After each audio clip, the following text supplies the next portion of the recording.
Aquarius, la France veut prouver que la solidarité peut marcher en Europe. La France, qui a accueilli jeudi un nouveau groupe de réfugiés de l'Aquarius, veut faire la preuve que la solidarité avec les pays d'arrivée des migrants peut marcher en Europe, même s'il n'est pas question d'ouvrir les ports français aux navires humanitaires.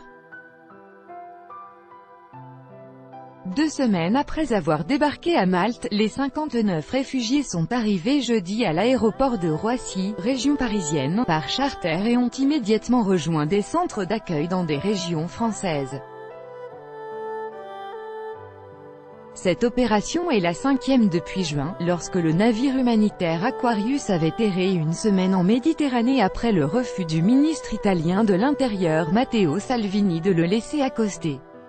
Une dizaine de pays ont accepté depuis de se répartir une partie des migrants arrivés dans des ports méditerranéens, dont 260 en France.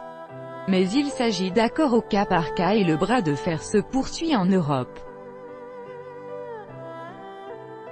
Pour débloquer la situation, Paris plaide pour un mécanisme européen pérenne de répartition.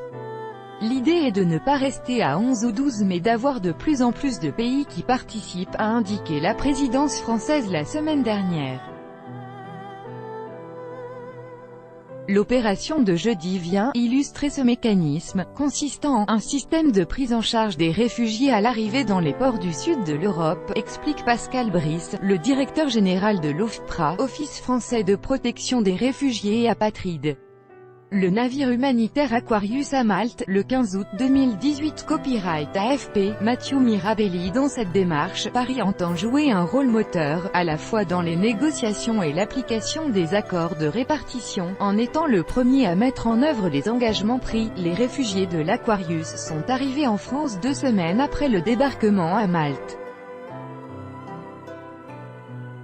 Alors que l'Italie se plaint amèrement d'avoir été, pendant la crise migratoire de 2015 à 2016, laissée seule face aux arrivées par ses voisins européens et notamment par Paris, il s'agit de montrer que les enseignements du passé ont été tirés. Contradiction, le mécanisme défendu par la France découle de l'accord qu'elle a poussé au sommet européen du 28 juin, autour du principe de « centre contrôlé » où une distinction serait faite rapidement entre migrants irréguliers d'une part, et demandeurs d'asile à répartir dans l'Union européenne (UE), sur une base volontaire, d'autre part.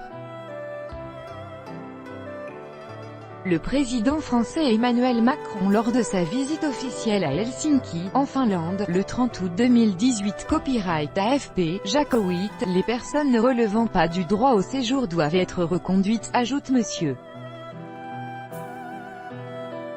Brice, en soulignant la nécessité d'aider les pays d'arrivée dans cette tâche. Car expulser est compliqué. Ne pas le faire alimente les discours populistes.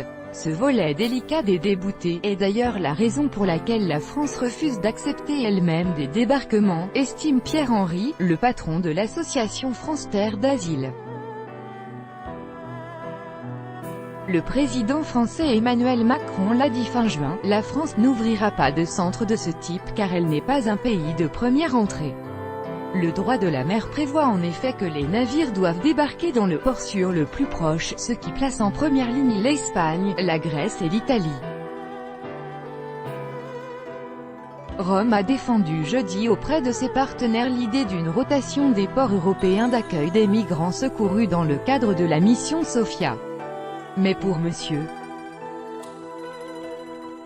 Henry, la position française semble difficilement tenable. La France doit montrer l'exemple. Si elle ne le fait pas, on est dans une impasse et on laisse Salvini dicter le dossier à l'ensemble de l'Europe. Il y a là une contradiction, abonde Jérôme Fourquet, de l'Institut français d'opinion publique, IFOP, qui souligne que « on fait la leçon à Salvini mais on est bien content que la géographie ait placé les côtes françaises en 2e ligne. Le sujet est clivant, à l'approche des élections européennes de 2019.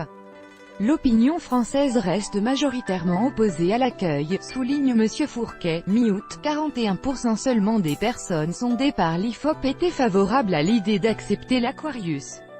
Tout droit de reproduction et de représentation réservé. Copyright 2018, Agence France Presse.